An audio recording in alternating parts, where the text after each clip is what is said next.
Մեր մոտ ոնց են մտածում, հա, կենսաղում։ Չգիտեմ, Ամերիկայում էսն արտադրում մեր մոտ չեն։ Ու ինչու, որովհետև մեր մոտ ուրեմն սխալ որոշում կա։ Ուրեմն մարդկանց պետք է հանենք, փոխենք ուրիշ տեղ։ Այդ տրամաբանության մեջ մենք ապրում ենք, անընդհատ կառավարություններ ենք փոխում, անընդհատ կուսակցություններ ենք փոխում, եւ մտածելով, որ ուրեմն կա ինչ-որ մի հատ իդեալական կուսակցություն, այ դրան պետք է մենք բերենք ստեղ, հա, ինքը հեսա մեր հարցերը կլուծի։ Ոչ մի բան չի։ Որովհետև կա օբյեկտիվ հա օրինաչափություն եւ մեր խնդիրը դա ուսումնասիրելն է։ Եթե մենք հասկանանք, ապա նոր մեր արժեվ բացվում է ինչ-որ դաշտ, ինչ կարելի անել, ինչ պետք չի անել։ Հիշում եմ մի անգամ Կասպարովին հարց տվեցին, դուք քանի քայլ առաջ եք մտածում։ Մի քանի քայլ առաջ։ Հա, ինքը ասաց, շախմատում ամենակարևորը դա տվյալ, հա, ընթացիկ իրավիճակի ճիշտ վերլուծելն է։ Եթե դու ճիշտ ես վերլուծում իրավիճակը, ապա ճիշտ ճանապարհը քո առջև կբացվի։ Եթե դու սխալ ես հասկանում ինչ, ուզում ես միլիոն քայլ առաջ մտածես, մեկը դու սխալ ես անում։ Ձեր քայլերը արդեն ի սկզբանե սխալ են։ Բարև ձեզ, սկսում ենք Capital Plus podcast-ի հերթական թողարկումը եւ այսօր խոսելու ենք հետեւյալ թեմայի մասին։ Համաշխարհային տնտեսական համակարգը աշխատանքի բաժանման տեսանկյունից զարգացած եւ զարգացող երկրների փոխազդեցությունը։ Ողջույն Արկաց։ Ողջույն։ Դատելով թեմայի վերնագրից այսօր մեզ սպասում է իսկապես բավականին հետաքրքիր հագեցած զրույց։ Կարծում եմ որոշակի անդրադարձ կլինի նաեւ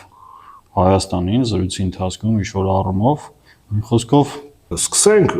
այո, դու ճիշտ ես, այս թեման դա Հայաստանի տնտեսության մասին խոսելու նախաբանն է։ Նախաբան, այո։ Լայն նախաբան կլինի, բայց այս ամեն ինչը պետք է խոսվի, որպեսզի հետո երբ մենք քննարկենք Հայաստանի տնտեսության մասին, նկարագրենք այն, վերլուծենք այն, մեզ պետք է լինելու գործիքակազմ, որը մենք մշակում ենք։ Ընդհանուր ինչ որ մենք խոսում ենք, սկսած մեր ամենաառաջին ոդքասթից, այսպես թե այնպես դա մենք կուտակում ենք այն գիտելիքը, այն մոդելը, այն գործիքակազմը, որը մեզ պետք է գալու Հայաստանի Հանրապետությունը վերլուծելու համար։ Այսօր մենք խոսենք գլոբալ տնտեսական համակարգի մասին, բայց ոչ թե օրթոդոքսալ տնտեսագիտության տեսանկյունից, այլ աշխատանք բաժանման գաղափարը հաշվի առնելով։ Եվ մենք կտեսնենք ինչքան է փոխվում մեր պատկերացումը, ինչ է իրենց ներկայացնում այս կամ այն տնտեսությունը, որոնք են զարգացած երկրները, որոնք են զարգացող երկրները, ինչ ճակատագիր ունեն զարգացող երկրները գլոբալ տնտեսությունում։ Սա շատ կարևոր է, ինչու, որովհետև այսօր տնտեսությունը ինքը գլոբալ է։ Գլոբալը այն առումով չէ միայն, որ մենք կարող ենք այսօր օրինակ, չգիտեմ, զանգել, խոսել Ամերիկա կամ չգիտեմ այլ երկիր կամ ինչ-որ բան պատվիրենք կամ առևտուր անենք եւ այլն։ Մենք ասեն ինչ կապ ունի, միշտ էլ գլոբալ է եղել, այսինքն այն իմաստով, որ միշտ էլ առևտուրը տեղի է ունեցել, բայց խնդիրը այն է, որ այո, միջազգային կապերը, տնտեսական կապերը միշտ եղել են, բայց տնտեսության զարգացումը եւ բնակչության կենսամակարդակը դրանով չէր ապահովում, դրանով չէր հիմնավորված, դրանից կախված չէր, ասենց ասեմ։ Այսինքն պայմանական հա եղել են ինչ-որ առանձին գործարքներ, առևտրականներ գնում էին այլ երկրից, բան էին բերում եւ այլն, բայց ընդհանուր առմամբ միջին վիճակագրական ընտանիք ինքը իրան սպասարկում էր, ինքը իրան ապահովում էր ամենուր։ Այսօր դուք չեք կարա պատկերացնել միջին վիճակագրական ընտանիքը առանց միջազգային կապերի։ Գրեթե ամբողջությամբ մենք այսօր կախված ենք, մանավանդ մեր նման երկիրը, որը ռեսուրսով հարուստ երկիր չի, ինքը ստիպված է, եթե դուք ուզում եք լինել քաղաքացիության մաս, այսինքն ունենալ ճիշտ է շատ հարմար եւ որակյալ հագուստ, ունենաք այսպիսի ապրանքատեսակներ։ Եվ այլն դուք ստիպված եք համագործակցել այլ տնտեսությունների հետ, այսինքն ներգրաված լինել գլոբալ տնտեսության։ Ցանկացած տնտեսություն վերլուծելուց մենք պետք է ոչ թե վերցնենք ինչ մոտեցում է ցուցաբերում ժամանակակից տնտեսագիտությունը, այնտեղ էլ կան արտաքին հատված, այսպես կոչված։ Բայց ինչ է անում դա։ Ինքը վերլուծում է տվյալ տնտեսությունը, որպես փակ տնտեսություն, եւ հետո գումարում է արտահանում է, հանում է ներմուծումը եւ այլն, այսինքն այդ արտաքին հատվածը։ Այսինքն մաթեմատիկական այդպես մոտեցում է, հա։ Ինչու ես դա չեմ ընդունում, որովհետեւ այլ երկրների հետ փոխազդեցությունը Հայաստանի տնտեսության դու առհասարակ ցանկացած տնտեսություն փոխում է լրիվ ամբողջ որակը, հա։ Մենք ոչ թե կարանք պարզապես գումարենք եւ հանենք, հա, եւ ինչ-որ մաթեմատիկական գործողություններով չափենք մեր տնտեսությունը։ Ապա մենք պետք է հասկանանք, որ առանց օրինակ որոշ ապրանքների հումքի եւ այլն ներմուծմանը մենք պարզապես չենք կարող ունենալ տնտեսություն։ Շատ քիչ տնտեսություններ կա աշխարհում, որ այսօր կարող են այսպես կոչված ինքնաբավ են, հա։ Այն էլ, հա, շատ պայմանական ինքնաբավ են։ Եթե մենք հանենք արտաքին հատված, ապա այդ տնտեսության մակարդակը շատ ավելի այլ կլինի, հա։ Էլ չասեմ մեր նման փոքր տնտեսությունների մասին, որոնք պարզապես չեն կարող ոչ միայն 20-րդ դարի մակարդակը պահպանել, այլ նաև, չգիտեմ, քիչն երևի 17-րդ դարը երևի լավ է, 13-14-րդ դար։ Դրա համար վերլուծելուց մենք պետքա միշտ գլխի մեջ պահել գլոբալ տնտեսական կապեր, գլոբալ տնտեսություն։ Եվ այդտեղից պետքա սկսել եւ նոր իջնել արդեն դեպի մասնավոր, հա, դեպի առանձին տնտեսություն։ Դրա համար այսօր մենք կզբաղվենք, այսօր եւ երևի թե մյուս հանդիպումը մենք կխոսենք զարգացող եւ զարգացած երկրների փոխազդման մասին։ Այո։ Քանի որ թեման շատ մեծ է, ես որոշեցի կիսենք այլ երկու մասի, որովհետեւ փոխազդեցությունը շատ լայն է, շատ տարբեր մոդելներ կան։ Մենք կխոսենք հիմնականների մասին, այսօր մենք կխոսենք կոնկրետ հունկարենտային փոխազդեցության մասին, իսկ հետագայում արդեն կխոսենք ներդրումային, կլաստերային եւ այլն։ Այսօր կկենտրոնանանք կոնկրետ հունկարենտային փոխազդեցության մասին։ Սկսեմ դրանից, որ հիշեցնեմ, մենք խոսել ենք դրա մասին, ժամանակակից տնտեսագիտությունը, տեսությունը կարծում է, որ զարգացող երկրների խնդիրը կարելի է շատ հեշտ լուծել։ Մենք մոդելներ դիրարկեցինք իրար հետ, հա, պատմության մեջ էքսկուրս արեցինք, հա, եւ տեսանք, որ ամեն ինչ այդքան հեշտ չի։ Եթե մենք հաշվի ենք առնում նաեւ աշխատանքի բաժանման գաղափարը, որը չի հաշվում ժամանակակից տնտեսագիտությունը, ապա մենք ստանում ենք շատ հետաքրքիր արդյունքներ, որոնք այսօր մենք կքննարկենք։ Եթե մենք հաշվի ենք առնում աշխատանքի բաժանման համակարգը, արի դա պատկերենք, այսինքն ոնց ենք դա դիտարկելու, ինչ է նշանակում, հա, երկրները տարբերվում են աշխատանքի բաժանման համակարգի մակարդակով, հա։ Մոտավորապես ունենք երկու երկիր, զարգացած երկիր, զարգացող երկիր։ Զարգացածությունը պայմանավորված է աշխատանքի բաժանման մակարդակով։ Այս ցանցի, հա, հաճախականությունը, հա, դա նշանակում է, որ այս երկրում ավելի խորը աշխատանքի բաժանման մակարդակ է, քան զարգացող երկրում, որտեղ որ աշխատանքի բաժանման մակարդակը շատ պրիմիտիվ է, շատ ցածր է, հա։ Հարց տանք, հա, արդյոք հնարավոր է իրանց միջև ինչ-որ փոխազդեցություն, հա։ Որպեսզի մենք ինչ որ մենք ասեցինք թվերի վերացնենք, որպեսզի ավելի པարզ լինի ինչի մասին է խոսքը, հա։ Մի հատ այսպիսի աղյուսակի մեջ այս տվյալները հավաքել, որպեսզի մենք հասկանանք ինչի մասին է խոսքը, հա, ինչ կապ ունի աշխատանքի բաժանման մակարդակը։ Ունենք երկու երկիր, պայմանական, հա, զարգացած, երկիր մեկը զարգացող, եւ որոնք արտադրում են որոշ ապրանքատեսակ։ Ինչ է նշանակում, որ երկիր մեկը զարգացած է, իսկ երկիր մեկը զարգացող է։ Երկիր մեկում աշխատանքի բաժանման մակարդակը շատ ավելի խորն է, իսկ դա նշանակում է, որ իր մոտ ամեն ինչ էժան արտադրվում ավելին, քան երկիր երկուսում, որտեղ որ այլ պատկեր, հա։ Եթե մենք արտահայտենք ծախսերը մարդաժամով, այսինքն ընդունենք արժեքի աշխատանքային տեսությունը, որտեղ որ այսինքն ծախսերը պայմանավորված են դրա վրա ծախսած ժամանակով, արտահայտենք մարդաժամով, ապա մոտավորապես, հա, այսինքն օրինակը պայմանական է, բայց տենդենսները ես կբացատրեմ, հա, այսինքն թվերը վերցրած են պայմանական, բայց իրանց միջի հարաբերակցությունները դրանք արդեն էական են, հա։ Ենթադրենք, հա, ունենք ինչ-որ հումք, հա, պայմանական, չգիտեմ, ցորեն։ Այսինքն հումք նկատի ունենք ինչ-որ մի բան, հա, որը կամ զուտ բնությունն է տալիս, կամ շատ ցածր մակարդակի մշակում է անցնում, հա, ինչ-որ ցորեն է կամ պղինձ է, հա, օրինակ, մեր երկիրը վերցնենք, պղինձ տորին, հա։ Ուրեմն պայմանական ԱՄՆ-ում, որպեսզի դուք պատրաստեք 1 կիլոգրամ պղինձ, հա, ձեզ պետք է 1 մարդաժամ, իսկ Հայաստանի Հանրապետությունում 4 մարդաժամ։ Եթե մենք անցնում ենք մի քիչ ավելի տեխնոլոգիական բարդ առարկաների, հա, օրինակ կտոր, հա, շոր։ Զարգացած երկրում պետք է 2 մարդաժամ, զարգացող երկրում 10 մարդ։ Տեսեք, ինչու եմ ասում թվերը պայմանական են, բայց հարաբերակցությունը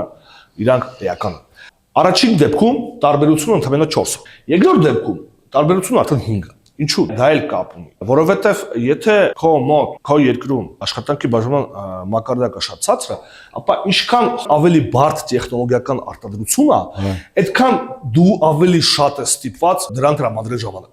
Օրինակ գործիքների դեպքում, հա, դա արդեն տարբերությունը մենք տեսնում ենք էլ ավելի մեծ է, իսկ ընդունենք մի հատ էլ, ասենք, մի ապրանքատեսակ, օրինակ ավտոմեքենա, որը զարգացած երկրում դրա համար պետք է 100 մարդաժամ, իսկ զարգացող երկրում ընդհանրապես դա պլյուս անվերջություն նշանակում է, որ ընդհանրապես անիրական է դա արտադրելը, որտեղ արտադրես, հա, գյուղի դարբնոցում, հա,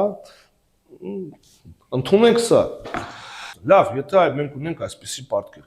արդյոք հնարավոր է այս երկրների միջև առևտուր։ Առաջի հայացքից ոչ։ Կարող է երկիր երկուսը կուզենա փոխազդի հարաբերություն ստեղծ, բայց երկիր մեկի համար ի՞նչ է դա տալիս, հա։ Իր մոտ ամեն ինչ էժան է։ Առաջի հայացքից, հա, բայց եթե մենք մի քիչ որոշ նախադրյալներ մտցնենք այս մոդելի մեջ, ապա կտեսնենք, որ իրականում առևտուրը հնարավոր է, երբ այն կլինի հնարավոր։ Առաջի պայմանը, որ պետք է պահպանվի։ Առևտուրը տվյալ օրինակում հնարավոր կլինի, եթե երկիր երկուսում աշխատավարձները 4 անգամ ավելի էժան լինեն, ավելի ցածր լինեն։ Այսինքն, որպեսզի մենք հավասարացնենք, հա, որտեղով մենք կարանք առաջին ամենահնարավոր հավասարությունը ստեղծել։ Որտեղ ենք մենք ավելի քիչ անարդյունավետ։ Առաջին պոզիցիայով, ճիշտ է։ Եթե մենք գնահատենք մեր աշխատուժը ավելի էժան, 4 անգամ էժան, հա, ապա իմաստ կլինի առաջի երկրի համար մտածել, արդյոք մենք սա պետք է արտադրենք։ Կարելի է ստեղ արտադրել, այսինքն գնել երկիր երկուսից։ Եվս երկու նախադրյալ, ինչու պետք է երկիր երկուսը համաձայն լինի։ Իրավիճակի, երբ որ իր աշխատուժը գնահատվում է 4 անգամ էժան։ Մենք հասկանում ենք, հա, չնայած մեր մոտ մոդելային վիճակ է, բայց մենք գիտենք, հա, որ իրականության մեջ ինչքան էլ երկիր է զարգացող, աղքատ եւ այլն, այնտեղ կան էլիտաներ, հա։ Այսինքն կա եկամուտների բևեռվածություն, ճիշտ է։ Այո։ Էլիտաները ինչքան էլ իրանք լինեն աղքատ երկրում, հա, շատ կուզենան ունենան իրանց զամբյուղում սպառողական այնպիսի արտադրանք, որ իրանց երկրում պարզապես հնարավոր չի ստեղծել, հա, եւ իրենք նայում են, հա, տեսնում են շքեղություն եւ ասում են, այո, մենք պատրաստ ենք։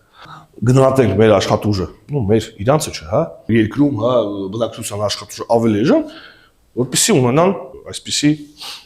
առարկաներ, հա։ Դա մեկ պայման է, որը, այսպես ասած, չի հակասում իրականություն։ Երկրորդ պայմանն է, դա միշտ անգամ եթե երկիր երկուսը չի կարող արտադրել ինչ-որ տեսականի, նա միշտ կարա միջազգային օգնություն դիմի միջազգային ֆինանսական կառույցների, միշտ կարելի է միած ծրագիր գրել եւ այլն, եւ այդ ծրագրի տակ ստանալ ինչ-որ վարկ։ Երկու պայման, հա, որի դեպքում մենք տեսնում ենք, որ փոխազդեցությունը դառնում է իրականություն։ Եթե ամփոփենք, այսինքն էժան աշխատուժի դեպքում, հա։ Այո։ Եվ երկրորդը նախ մենք պետք է էժանացնենք մեր աշխատուժը, համեմատած առաջի։ Բայց դա քիչ է, հա, որովհետև պետք է նաև ցանկություն լինի, հա, ինչու պետք է այս մարդիկ ուզենան, հա, ավելի էժանով աշխատեն, քան այս մարդիկ։ Երևի թե դա ինտուիտիվ պարզ է։ Երկիր մեկում, հա, ինչու ենք մենք փոխազդում Ամերիկայի հետ, էլի, ասած մի հատ սա ամեն ինչ դնենք մի կողմ, Վլադ ջան։ Ինչու օրինակ մենք ասում ենք, վայ, Հյուսիսային Կորեա եւ այլն եւ այլն։ Որտեղ Հյուսիսային Կորեա չկասես բան։ Էսա է պատճառը, էլի, հիմնականում։ Հա, ուրիշ ոչ մի բան։ Ավելացնենք, հա, ես ասում եմ էլիտ, հա, բայց դա պայմանական եմ ասում էլիտ։ Հիմա մենք պատկերացնում ենք ում մասին է խոսքը գնում է ինչ-որ մի հատվածի մասին, հա, հիմա կարող է, հա, ես ու դու էլ ունենք մենք էլիտա չենք, հա, բայց ուզում ասեմ եկամտի բևեռվածությունը, հա, շատ գոյություն ունի, հա, եւ կա ինչ-որ բնականաբար ցանկացած աղքատ երկրում կա ինչ-որ հատված մարդկանց, որոնք շատ հարուստ են, հա։ Բայց եթե դու սահմանափակվում ես քո արտադրությամբ, դու չես կարող արտադրել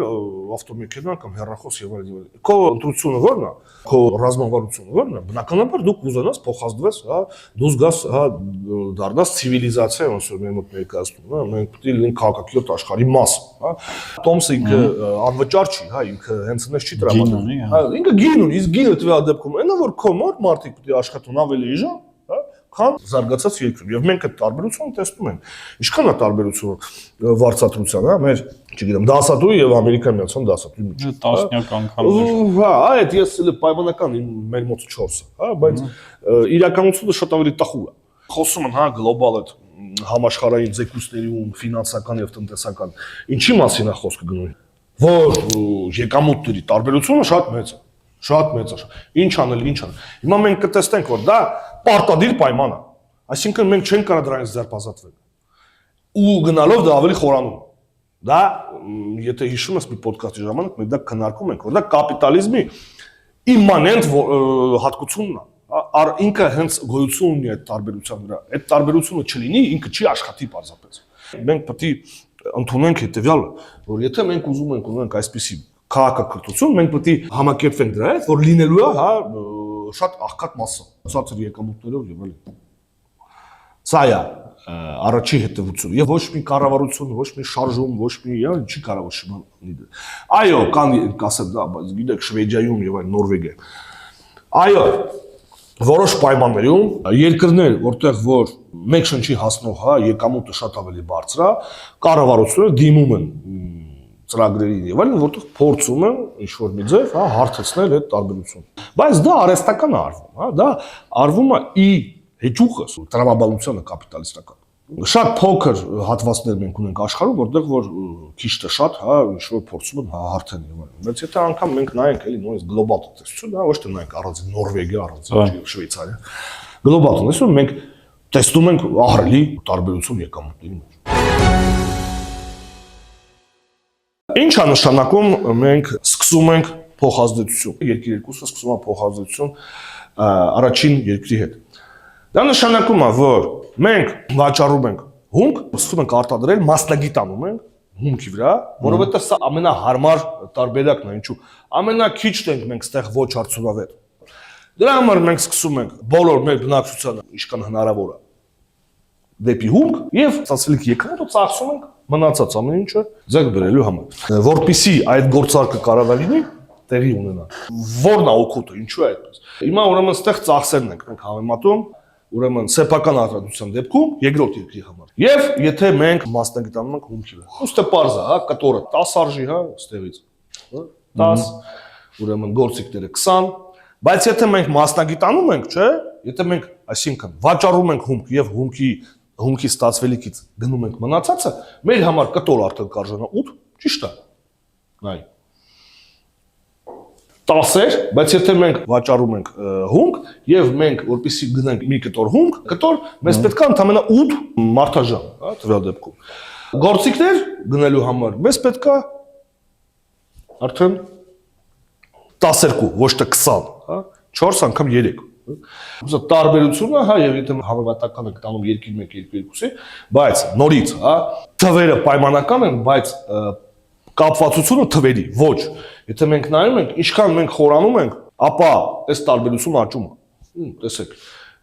սեփական արտադրության ժամանակ մենք մեքենա չենք կարող ստեղծել, բայց հիմա մենք արդեն կարող ենք գնել մեքենա։ Ինչի հաշվին, որովհետև առաջի երկրից 100 մարդաժամ գնելու համար, քանի որ մենք 4 անգամ էժան է, 400 մեր մարդաժամը գնում է իր 100 մարդաժամ, եւ դա դառնում է մեկ ավտոմեքենա։ Այսինքն մենք կարողանում ենք արդեն ավտոմեքենա ձեռք բերել։ Ենթադրենք, հա, վերցնենք արդեն թվերը։ Ենթադրենք մենք երկրում ունենք 1 միլիարդ մարդաժամ, հա, տարեկան, հա։ Եվ արտադրում ենք երեք տեսակի արտադրենք։ 500 միլիոն մեզ մարդաժամ պետք է որպեսզի մենք հումք արտադրենք, հա, օրինակ ուտելիք եւ այլն եւ այլն, հա։ 300 միլիոն մեզ պետք է կտոր, 200 միլիոն մեզ պետք է, հա, ուրեմն բանի համար, հա, գործիքների համար։ Եթե մենք սպառումը հաշվենք, հա, ապա ստե բաժանում ենք 4-ի պայմանական այս ամեն ինչը։ Բաժանում ենք 4-ի, ապա ունենում ենք այսպիսի իրավիճակ, հա, արդեն մեր սպառումը։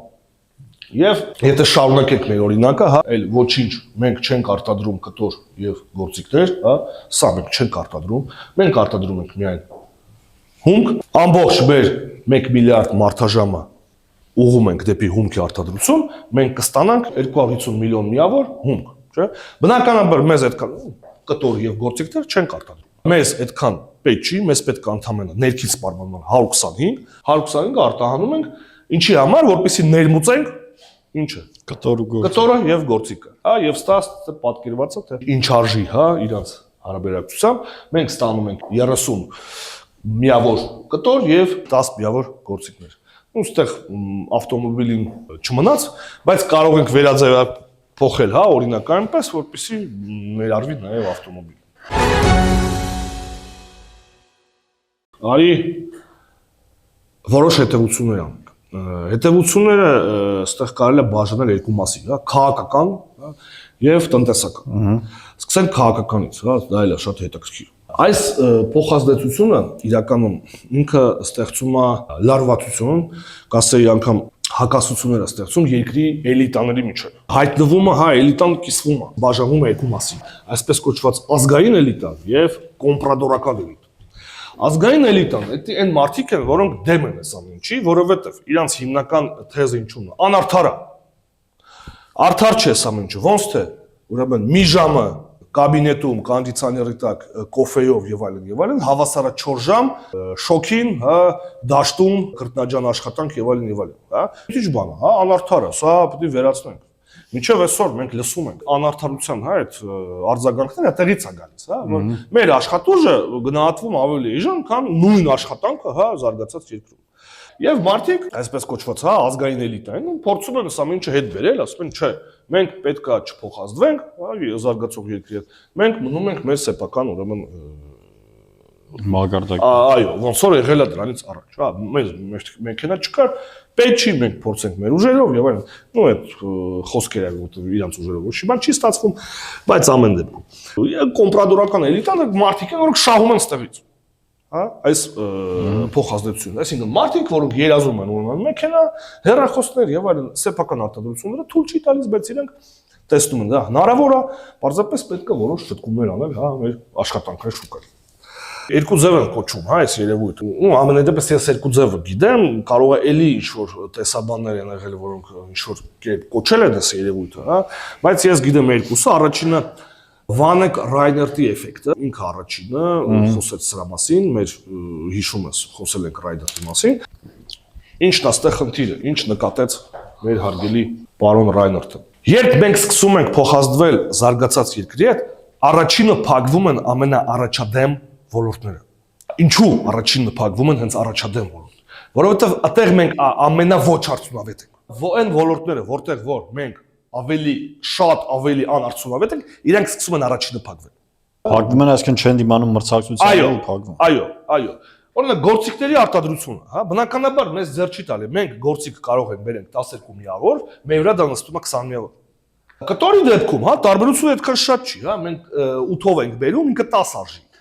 Բայց այդտեղ արդեն 20 է։ Եթե մենք շարունակենք, հա, եթե օրինակ այդտեղ բերենք, չի, համակարգչային տեխնիկա, եթե անգամ մենք կարող ենք դա անել, հա, ինչ որ շատ քիչ հավանական է, տարբերությունը էլ ավելի մեծ կա։ Այսինքն առաջինը սկսում է, հա, վերանալ հենց այն ոլորտը, որը տեխնոլոգիապես ամենա զարգացածն է։ Սկսում է մեր մոտ վերանալ, դրանց միջև վերանում է ամեն ինչ։ Այդ process-ը դուք կարող եք նկատել սովետական միության փլուզման ժամանակ, երբ որ սովետական միության տնտեսությունը չկար, մենք մեր անկախ տնտեսությունները սկսել են փոխազդվել զարգացած երկրների հետ։ Ինչ սկսեց փակվել մեր մոտ, հա, այն մարդիկ են, ինժեներներ, առաջադեմ ոլորտները, որոնք են հաշվողական մեքենաներ, հա, ամենայն վաղ հայ-տեք համարվող բան։ Առաջինը հենց իրանք սկսեցին փակվել։ Հա, մարդիկ զարմանում են, հա, այսինքն բարձր տեխնոլոգիական։ Այո, ինչքան դու ոչ մրցունակ ես այդ բանում, ինչքան շատ ներուժ է այդ ամեն ինչը պահանջում, այդքան ձեռ չի տալի դա պահելը։ Դրա համար երբ որ մեր մոտ ինչու զավոդները փակվեցին եւ այլն, դա բնական process է։ Այլ բանը, որ մարդկանց դրա մասին չէին ասում, չէին զգուշացնում, հա, որ գիտեք,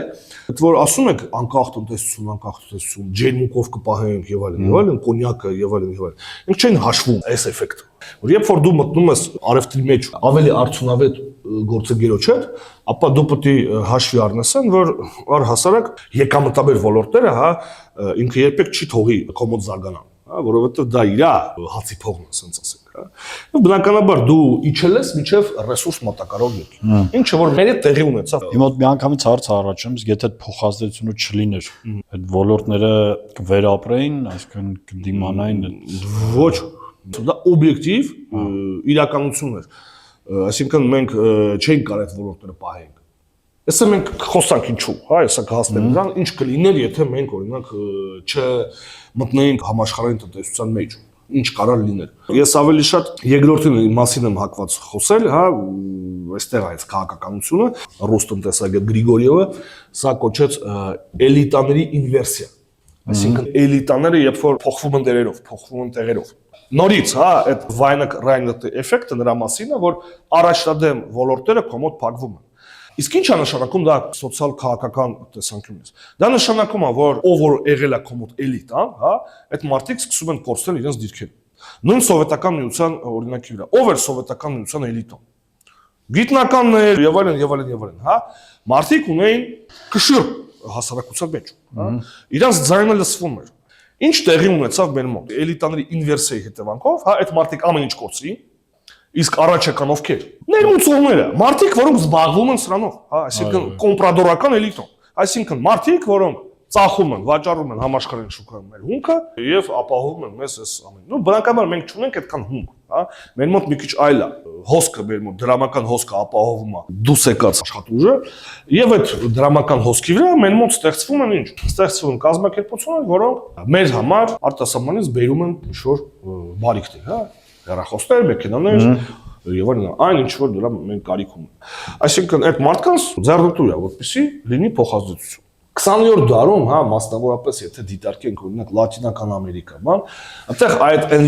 էլիտաների ինվերսիան շատ հաճախ տեղի է ունենում այդ իրավիճակը։ Օրինակ եթե հիշեք, հա, պատմությունից, ովքեր էին Չե Գևարան եւ այլն, հա, այդ հեղափոխականները Լատինական Ամերիկայի։ Իրանք այդ ազգային էլիտայի, հա, այդ փոքր բուրժուազիայի, իրանք դեմ են, հա, այս ամեն ինչի։ Իրանք չեն եղել, հա, ինչ, իրանք եղել են բժիշկներ են եղել, որոնք պայքարում են այս ամեն ինչի։ Հա, ինչ էր տեղի ունենում միջին վիճակագրական Լատինական Ամերիկայում։ Երկիրը սկսում էր մտածում էր, հա, ոնց մենք անենք, որպեսզի մեր մոտ էլ զարգանա, սկսում են փոխազդվել ինչ-որ զարգացած երկրի հետ, ԱՄՆ-ի հետ։ Ազգային էլիտան ասում է, անարդար է, չի կարա սես բան լինի, հա, մի ժամը 4 ժամի հետ եւ այլն։ Մենք պետք է այս ամեն ինչը վերացնենք։ Կամ շատ ժամանակ դա բերում էր հեղափոխությունների։ Բայց ինչ է լինում, երբ որ ազգային էլիտան գալիս է իշխանություն։ Հետա խաղարկվում է ամեն ինչը, հա, Վլադ ջան։ Եվ դու ունենում ես այս վիճակ։ Այսինքն սեփական արտադրություն, փոխազդեցության ժամանակ դու ունեցել ես շատ ավելի լավ պայմաններ, ավելի կարող բերել էժանով բերել։ Հիմա քո մոտ չկա սա եւ դու մնացել ես, հա, այս ուրեմն վիճակի մեջ, այսինքն ամեն ինչ քո համար թանկ է։ Անկամ դեմարշեր էին անում, հա, ժողովուրդը, այսպես կոչված դատարկ ամանների հեղափոխություն եւ այլն, կոչվում, երբ որ մարդիկ հեղափոխությունը անում էին, հրաժարվում էին միջազգային կառույցներից, ԱՄՆ-ներից եւ այլն, վերադառնում էին, հա, Սարդարանը 60-ին, Սարդարանում բան չկա, հա, ամեն ինչ թանկ է։ Մարդիկ դատարկ, հա, ամաններով դուս էին գալի փողոց, հա, ու խփում էին, հա, այդ բաներին, որ իբր այս ինչ արեցին, հա։ Եվ զարգացումները հիմնականում մի քանի ուղղությամբ էին, ու երբ որ կար սովետական միություն, մի քիչ ավելի հեշտ էր։ Ու նաև երևի դեֆիցիտ չէ, այսքան համ։ Այո, բայց դեֆիցիտը հենց դրա արդյունք է։ Դեֆիցիտը հենց դրա արդյունք է, որ հատկապես այն ապրանքների, որոնք դրսից պետք է։ Դեֆիցիտը որտեղից է առաջանում, երբ որ քո մոտ շուկայական մեխանիզմները չեն, այսինքն դու գնում ես շուկայի դեմ, պայմանական, հա, արտադրում ես ինչ-որ քանակի հաց, հա։ Շուկան ինչ անում, ինքը այնպեսի գին է դնում, որպեսզի պահանջարկը հավասարանի առաջարկի, հա, այսինքն շուկայական տնտեսության պայմանական չի կարելի դեֆիցիտ։ Դեֆիցիտը դա երբ որ դու շեղվում ես շուկայից։ Ինչ անում պայմանական ինչ-որ ազգային իշխանությունը։ Գների պատալոկ է սահմանում։ Բայց եթե դու գների պատալոկ ես սահմանում, դու պետք է հասկանաս, որ բոլորին չի հասնի ուրը։ Եթե բոլորին չի հասնում, նշանակում է ստեղծվում դեֆիցիտ։ Շոր մարդիկ չեն կարողանալու գնան, հա, պետք է հերթերի մեջ կանգնեն եւ այլն։ Սովետական միություն։ Այդ իրավիճակն է, հա։ Ես այստեղ հիշեցի նաև տիպիկ օրինակ Կուբան, որտեղ հեղափոխությունը եղավ ու երևի հենց այս մոդելի մեջ այլ պետք է բացատրել, որ հիմա ասենք երբ որ կադրերը, տեսանյութերը դե բնականաբար բազմաթիվ կան, այդ 60-ականների մեքենաներն ունեն։ Ճիշտ է, սա է, այո, ինքը չի կարող սա արտադրի։ Ինքը ինչ էլ արտադրում է շատ թանկ է, դրա համար ժողովուրդը աղքատ է։ Կուբայի դեպքում դա այդ ոնց որ դարել այդ երկրի կոլորիտի մի մաս է, հին մեքենաները։ Հա։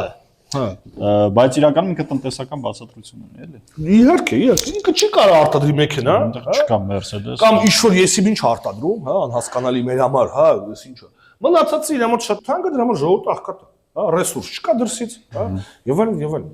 Երբ որ կար սովետական միություն, կուբաների եւ գների համար մի քիչ ավելի հեշտ էր։ Իրանք հայտարարում էին, հա, այդ ազգային էլիտաները, որ մենք կառուցում ենք սոցիալիզմ եւ այլն, այդ իմաստով սովետական միությունը ինչ-որ չափով օգնում էր, հա, եւ այդ հոսքի վրա, հա, այսինքն կոպիտ ասած IMF-ին փոխարինում էր սովետական միության, հա, օգնությունը եւ ինչ-որ մի բան այնտեղ կարում ինչ-որ բան ստեղծել։ Երբ որ սովետական միությունը չկա, արդեն օգնող չկա, վիճակը զարգանում է երկու սցենարով։ Առաջի սցենարը հեղափոխությունը տեղի ունենում, մարդիկ նայում են, ամեն ինչ թանկա դուս են գալի փողոց, եւ կամ ազգայինների դրան զիջում են նորից դիրքերը եւ գալիս են նորից, այսինքն կոմպրադորները եւ հետ են բերում այս վիճակը, այդպիսի մի բան տեղի ունեցավ Չիլիում, հա, երբ որ Ալիենդեն եկավ, հա, սոցիալիզմ են կառուցում, հա, եւ չստացվել, եկան, հա, էլի նորից շուկայական տնտեսության, այսինքն փոխազդեցության կողմնակիցները, Պինոչետը եւ իր Չիկագոյի տղերը։ Կամ ազգային էլիտան տեսնում է, որ ոչի բան չի կարողանի եւ իր մեջ հիմնականում երկրորդ էշելոնից մարդիկ գալիս են ու դառնում են կոմպրադոր։ Այսինքն ընդունում եմ, որ դե ժողովուրդ ջան, դե հիմա փորձեցինք, չստացվեց, դրա համար մենք վերադառնում ենք հետ, հա։ Չինաստանը դեպքը Այո, հա։ Երկրներ կան Լատինական Ամերիկայում 5 փուլ անցել են այս վիճակը։ Ընդ անընդհատ հեղափոխություն, հա, անարդար է, բայց ինչ ենք անում, հա, չեն կարող ապրել, հա, ու դա ցիկլով գնում։ Երբ երկիրը սկսում է փոխազդվել կամ չփոխազդվել, սա կանխորոշում է, հա, քաղաքական գործընթացները։ Ըստ բանի կարաս մոտավորապես հասկանաս ինչա տեղի ունենալու։ Լավ, Հայաստանի մասին խոսենք արդեն Հայաստանի։ բայց օրինակ երկրներ կա, որ ոնց որ բացառություն լինեն, այդ բաները ոնց որ օրինաչափությունները չաշխատի։ Օրինակ այդ նույն Կուբան, որ մասին խոսենք, ասենք Չինաստանում այդ Դեն Սյաոպինից սկսած այդ կոմպրատորական քաղաքականություն գնաց, արևմուտքի հետ փոխազդեցության,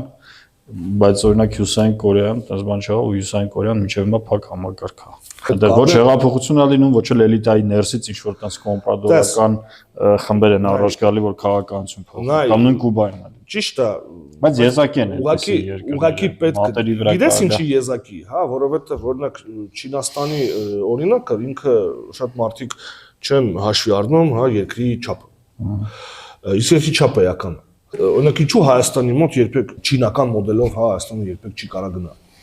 Որովհետև պարզապես չի բավարարի բնակչությունը, որպես կամ չգիտեմ, սովետական դյուցով մոդելով չես կարող գնալ։ Որովհետև դու զուտ վերարտադրես ինչ-որ աշխատանքի բաժանման համակարգ, մենք հիշում ենք, չէ՞, նորից Սմիթին, հա,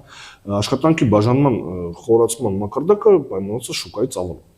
Այո, Չինաստանը անգամ եթե փակվի, հա, կկրճատվի իր հնարավորությունը, բայց ինքը իր ներսում, հա, միլիարդ կես մարդ, հա, կարելի է ստեղծել ինչ-որ աշխատանքի բաժանման համակարգ եւ քիչ թե շատ ապրել։ Ներքին շուկայի։ Այո, ներքին շուկայի հաշվին, զուտ ներքին ռեսուրսի հաշվին, հա, ինչ որ անում է սովետական միությունը, հա, ինչ որ մակարդակ, հա, կարելի է ապահովել։ Բնականաբար հետագայում, հա, չես լայնացնում քո շուկաները, հա, ինչը չէր անում սովետական միությունը, ինքը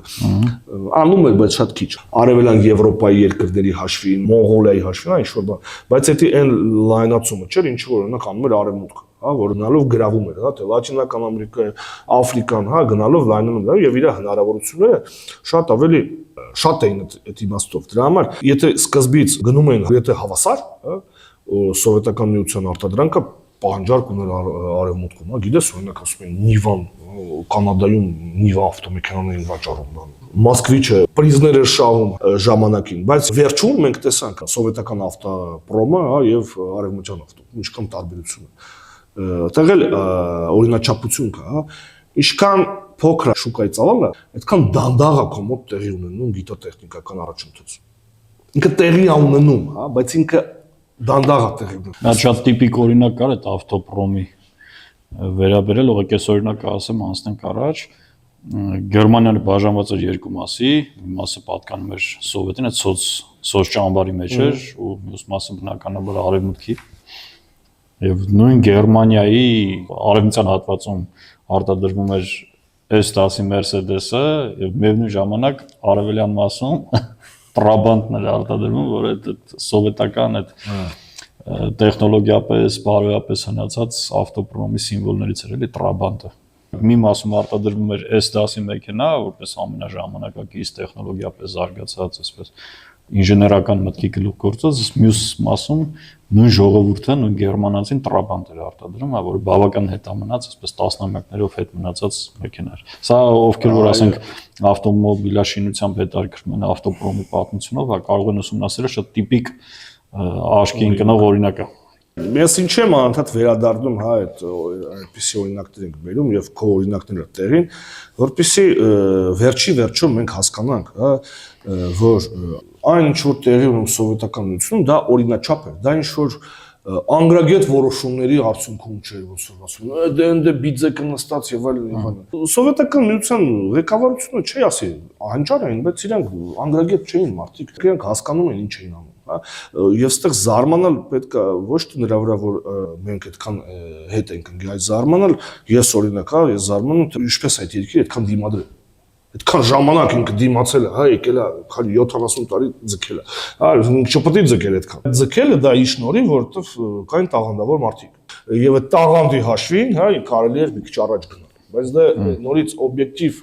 ուրեմն իրականությունը ինքը իր ազդեցությունը թողում է։ Այսինքն դա ոչ թե մեկի չար մտածումներ, ոչ թե մեկի դավաճանություններ, ոչ թե մեկի անխելքություններ եւ այլն, մեր մոտ ոնց են մտածում, հա, կենսաղում։ Մենք չգիտեմ, Ամերիկայում էս են արտադրում, մեր մոտ չեն։ Ու ինչու, որովհետեւ մեր մոտ ուրեմն սխալ որոշում կայացրել։ Ինչ է նշանակում սխալ որոշում։ Ուրեմն այս մարդկանց պետք է հանենք, փոխենք ուրիշ տեղ։ Հա, այդ տրամաբանության մեջ մենք ապրում ենք, անընդհատ կառավարություններ ենք փոխում, անընդհատ կուսակցություններ ենք փոխում, եւ մտածելով, որ ուրեմն կա ինչ-որ մի իդեալական կուսակցություն, այ դրան պետք է մենք բերենք ստեղ, հա, ինքը սա մեր հարցերը կլուծի։ Ոչ մի բան չի լուծում։ Որովհետեւ կա օբյեկտիվ, հա, օրինաչափություններ, եւ մեր խնդիրը դա ուսումնասիրելն է։ Եթե մենք հասկանանք ինչ է տեղի ունենում, ապա նոր մեր արժեվ բացվում է ինչ-որ դաշտ, ինչ կարելի անել, ինչ պետք չի անել, հա, անիմաստ քայլեր անել։ Ես հիշում եմ մի անգամ Կասպարովին հարց տվեցին, որպես գրասմեյստեր աշխարհի չեմպիոն, ասեցին, դուք քանի քայլ առաջ եք մտածում։ Մի քանի քայլ առաջ։ Հա, ամենաուժեղ շախմատիստը դա այնա, այն որ խոսքի չգիտեմ, միլիոն քայլ առաջ, այ ով շատ է մտածում, ինքը չգիտեմ ինչ։ Ու ենթադրում են, հա, Կասպարովին այդ հարցը տալիս, որ ինքը սա մտնես թիվ կասի, որ խոսքի հասարակ մահկանացում կասի, դե ես ու